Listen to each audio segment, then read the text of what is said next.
My boys and I have gotten to read several really great books this year in our homeschool, but we've also had a few duds. Let's go check them out. If you're new here, I'm Rian, a Christ-following wife and a homeschool mom to 3 boys.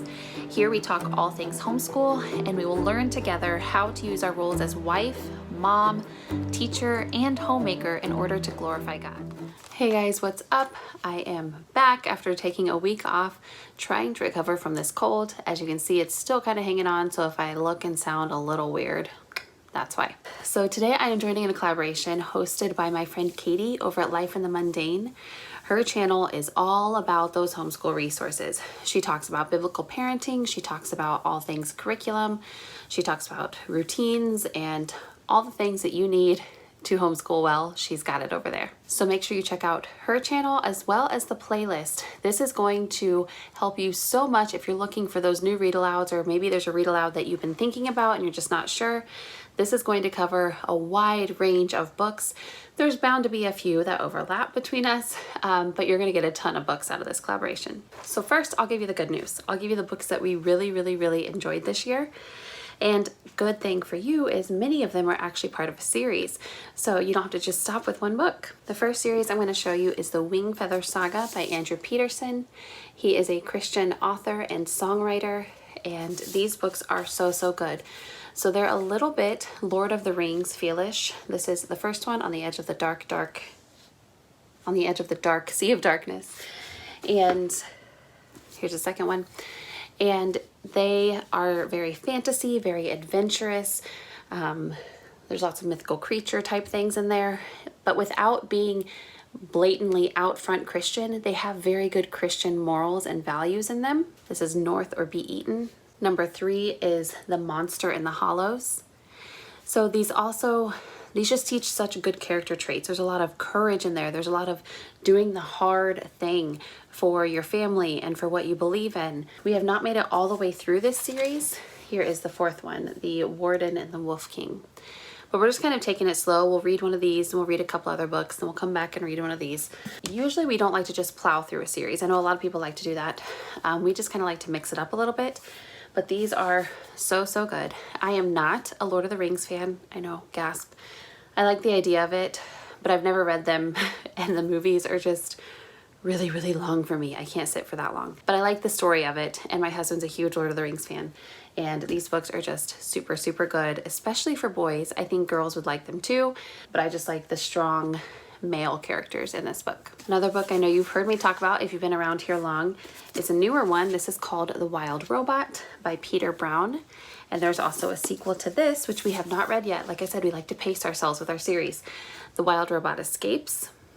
And this is just a super good, like, feel-good book. It's really fun. There's lots of funny characters. There's lots of room for good voices. My kids love some fun voices, except when I do British accents. They hate British accents for some reason, probably because I'm not good at them. But there's lots of good character development here, lots of good highs and lows, and it's kind of emotional, but also not too deep. I don't know. I just really like it, and it's a super easy read.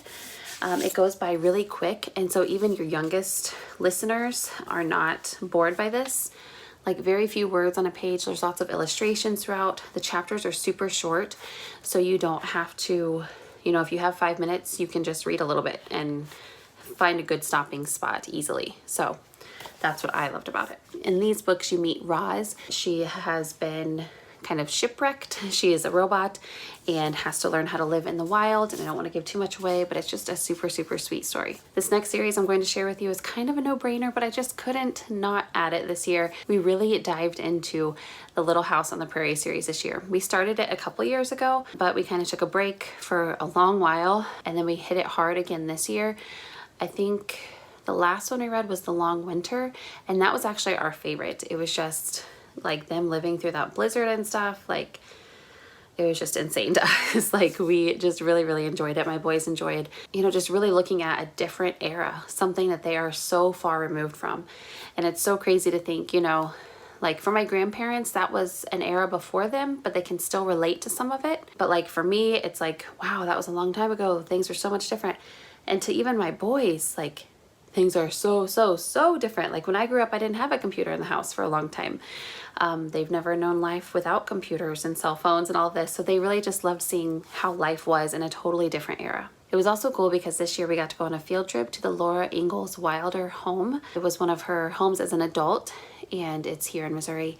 And it was just super cool to actually see stuff from the stories in person. You know, they have a museum there with a lot of the artifacts from her childhood. So it was really cool for the kids to see that. Another book we really enjoyed was The One and Only Ivan. So you'll see a lot of these are like newer books aside from Little House on the Prairie. This is by Catherine Applegate. This follows Ivan, and he is in kind of a circus type show, and he learns how to communicate with humans, and it's just a super sweet story. Again, lots of room for voices and character development, and one of those stories that like tugs at your heartstrings but is still lighthearted enough that it's okay. you don't get too upset. But again, super short chapters and very few words on a page with lots of pictures, so even your younger listeners will really enjoy this. So another series that we have listened to on audio this year, my kids just finished up the Henry Huggins series. They've been listening to it on audio before bed. They just play it for 15 or 30 minutes at a time as they're trying to wind down for the night. And they have loved it. They love Ribsy. They love all the characters in there and the antics and the crazy situations that Henry and Ribsy get into. But also in the car, we've been listening to the Ramona series. We got the audio version that is read by Stockard Channing, and it has been really fun. I wasn't quite sure with it being like the girl one if my boys would really like it, but they have loved it. And it's one of those that I guess since we're doing on audio, I don't know, like it doesn't bother us to read the whole series at once. It actually kind of is cool to see how the whole story of their lives continues over, you know, the several year period that the books are written in. And Ramona literally cracks me up all the time, and the boys are always laughing in the back seat at the different things she thinks and says and comes up with. And the last book, which I forgot to grab, but this is Kildee House, and this was actually one of our Sunlight books that we were assigned to read this year, and this was an unexpected read for us. I had never even heard of it. A lot of the books on our Sunlight list I'd at least heard of, if not read before, but this one I had no idea what it was about. It follows a young girl who befriends an older man who's kind of trying to live a quiet life off the grid. They start kind of raising these wild animals, and then there's a boy who's trying to hunt and all these different things, and just how friendships form and how to deal with conflict. And it was funny and lighthearted to an extent, but there was some heavy stuff in there, and some definite good life lessons in there as well. Now I had to give you one of our positive Sunlight reads because the 3 books that I have that I did not enjoy this year happen to be from our Sunlight curriculum, but that's not Sunlight's fault. We are still avid Sunlight lovers, and we will be using them again next year. But 3 of the books we read this year, I just was not feeling. 2 of them I had read before, so I knew I wasn't going to like them. One of them I had never read before and just didn't care for. So these books are Mr. Popper's Penguins. I know this is a favorite of a lot of people. It's won the Newbery. I know.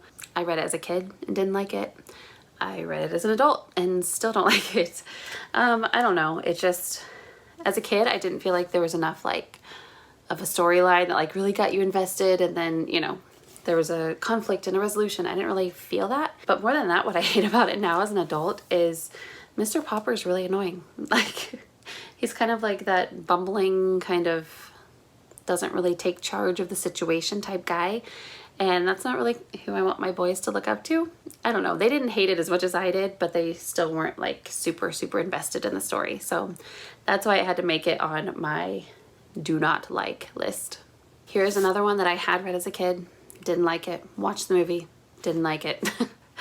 And this is Babe the Gallant Pig by Dick King Smith. I don't know. I think when I was a kid in my head, like we had Charlotte's Web movie and book. We had Babe, and then we had Gordy. And like all of those kind of like jumbled in my head because they were all about a pig who talked. I hated Gordy. Like that was the worst one. Oh my gosh.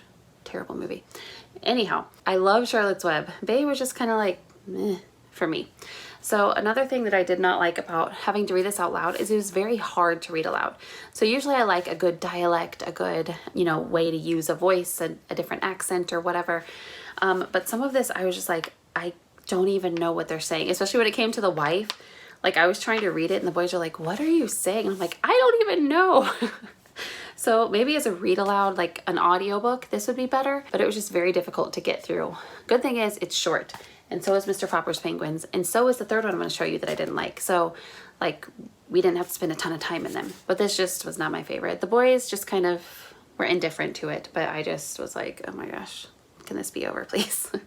To me, the plot is just super predictable, and I don't know. And I, even as a kid, I'll admit, I was not one for those like animal hero stories, like Air Bud and stuff like that. Like so predictable and just like, I don't know, not my thing. So maybe that's just more on me than it is on the actual book. The third one I'm going to show you is Falling Apart. It's a used book, as most of my books are. This is Homer Price. Again, I know a lot of people love this book.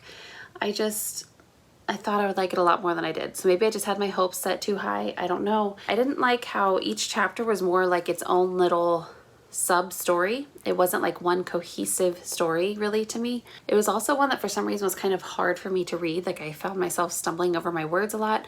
I don't know if it was just because it was an older book or what, but like it was just really hard for me to read out loud. As far as character and stuff, there was nothing glaringly bad like that. It was just not enjoyable for me.